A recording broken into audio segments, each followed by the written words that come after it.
Bonjour, eh bien aujourd'hui, après le pain express, on va faire le pain cocotte. Donc le pain avec la belle mie et surtout la croûte très croustillante.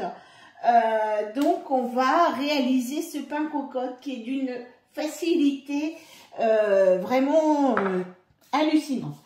Et vraiment pas beaucoup, un petit peu de temps, mais pas beaucoup de manipulation. Voilà, donc pour ce pain, il va nous falloir 300 g d'eau. Il va nous falloir aussi 510 g de farine, minimum type 55. Pour moi, ce sera de la 65 avec un petit peu de farine de seigle. Voilà, j'aime bien, ça fait un petit peu farine de campagne. Après, 2 cuillères à café de sel et de la levure de boulanger. Donc moi, je mets toujours un demi-cube. Quand vous mettez de la levure fraîche, sinon, si vous mettez de la levure sèche, vous allez en mettre à peu près une quinzaine de grammes. Voilà.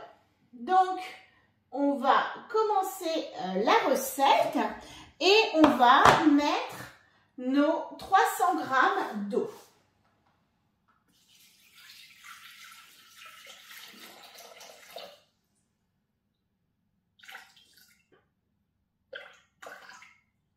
Voilà, donc 300 g d'eau. On va mettre notre levure de boulanger. Alors, moi, je mets toujours un peu plus puisque je mets en général un demi. Ça fait, oui, 22 g, donc la moitié de mon cube. Donc là, moi, j'arrête. Et là, je veux mélanger un petit peu ma levure avec mon eau et je fais toujours 37 degrés, vitesse 2. Ça va me permettre de mélanger ma levure avec mon eau et surtout de la mettre à température à 37 degrés. Voilà, je préfère. Ça met un tout petit peu plus de temps, mais voilà, moi je préfère.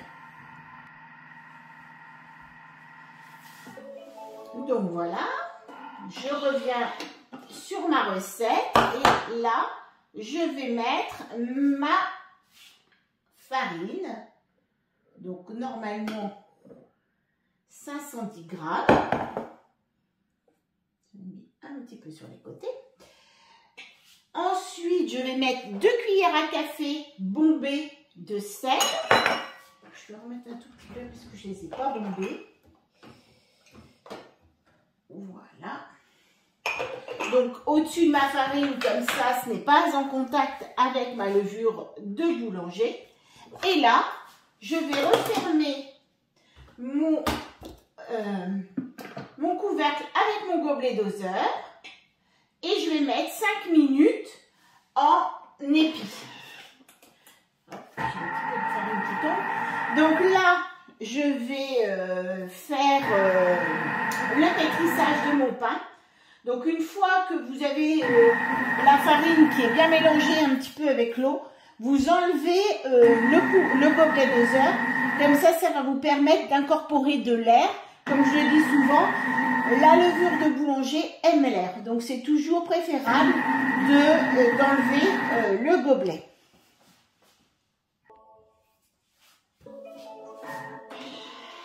Et voilà.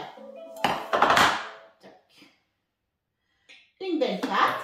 Donc là, on va remettre la pâte dans un saladier. Moi, un saladier que j'ai huilé pour ne pas rapporter trop de farine. Parce qu'a priori, toute la farine que l'on remet après pétrissage empêche un petit peu le pain d'avoir une belle croûte brillante. Donc bon, là en plus ça fait pain de campagne, donc on va remettre un petit peu de farine sur le dessus tout à l'heure pour la finition. Mais pour là, c'est vrai que on rompt un peu l'équilibre farine-eau. Voilà, le pain, il vaut mieux respecter les proportions. Donc là, j'ai mis j'ai mis ma pâte et il me reste toujours un petit peu de pâte autour des couteaux. Donc, je vais faire mon petit coup de turbo. Voilà. Qui va me permettre d'avoir toute ma pâte qui est repartie vers l'extérieur. Donc j'ai pas mal de pâte que je vais récupérer, que j'aurais eu du mal à récupérer. Et du coup, quand je vais avec le bord de ma spatule, je vais chercher ce qui reste autour des couteaux. C'est beaucoup plus facile, comme vous voyez, il n'y a quasiment plus rien. C'est beaucoup plus facile d'aller le chercher parce que vous avez moins d'épaisseur, donc vous arrivez bien à les retirer. Donc là, j'en fais une petite boule, voilà, et je vais laisser pousser 1 heure.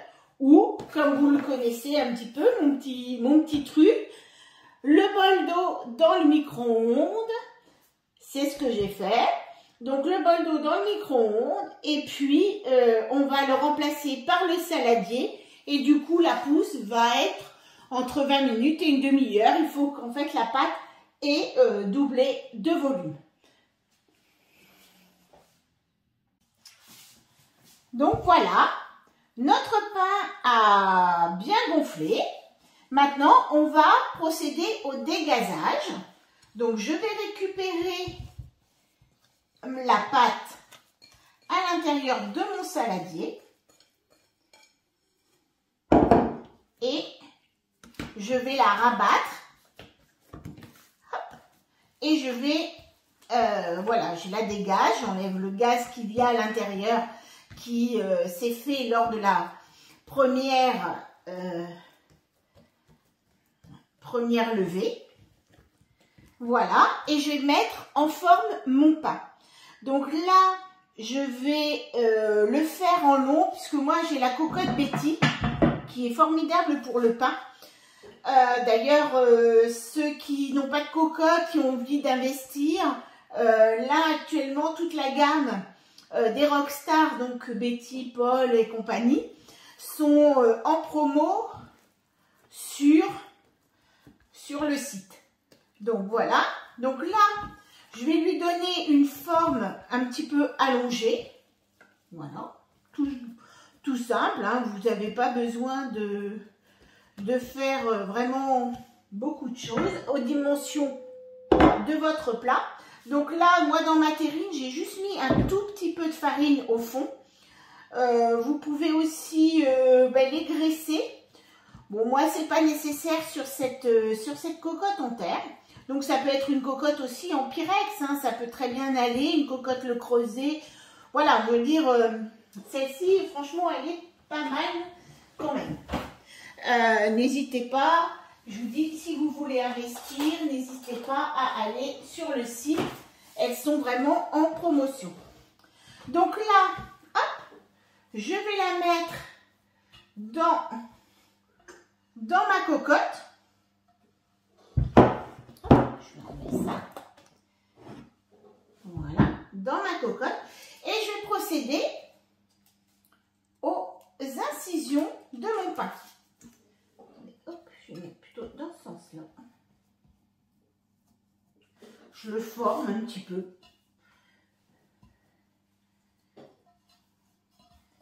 Voilà. Pour qu'il soit à peu près à la grandeur. En fait, pour avoir un pain un petit peu en longueur, comme ça, et qu'il soit à la dimension. Je prends ma lame de rasoir et je vais lui faire 4 incisions. Ah, il se défait un petit peu. Hop, je le remets. Je l'avais mis un peu trop long tout à l'heure et j'ai dû le rabattre. Voilà. Et je vais recommencer mes petites incisions. Voilà.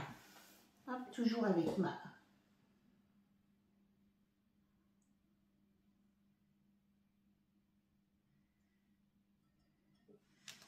Voilà, donc mes petites incisions, je vais bien le remettre comme ça.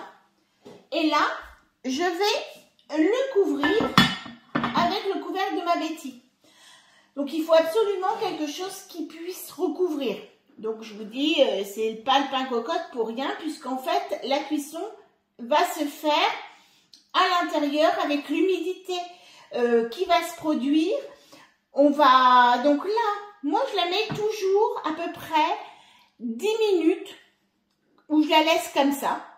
Je vais la laisser pendant 10 minutes et je vais la mettre dans mon four.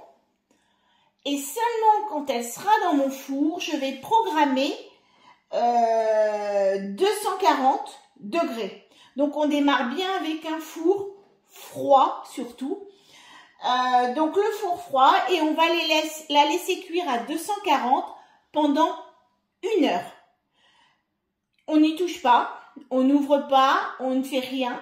Et seulement au bout d'1 heure, vous allez pouvoir récupérer votre pain, ouvrir votre cocotte. Mais là, à partir du moment où on a fermé la cocotte, on ne l'ouvre plus avant la fin de la cuisson. C'est vraiment tout simple. Voilà. Alors, vous pourriez rajouter aussi un petit peu de farine. Oh, mince, j'ai mis ça, je l'ai fermé et j'ai oublié. C'est ça quand on est en live. J'ai oublié de mettre de l'eau sur le pain. L'humidifier pour apporter un peu d'humidité à l'intérieur. Parce que justement, quand ça va chauffer, il faut qu'il y ait un petit peu d'humidité. Donc sur le pain. J'allais oublier cette étape très très importante dans le pain cocotte. Parce que sinon votre croûte va être vraiment très très sèche. Donc là, je referme et je n'ouvre plus.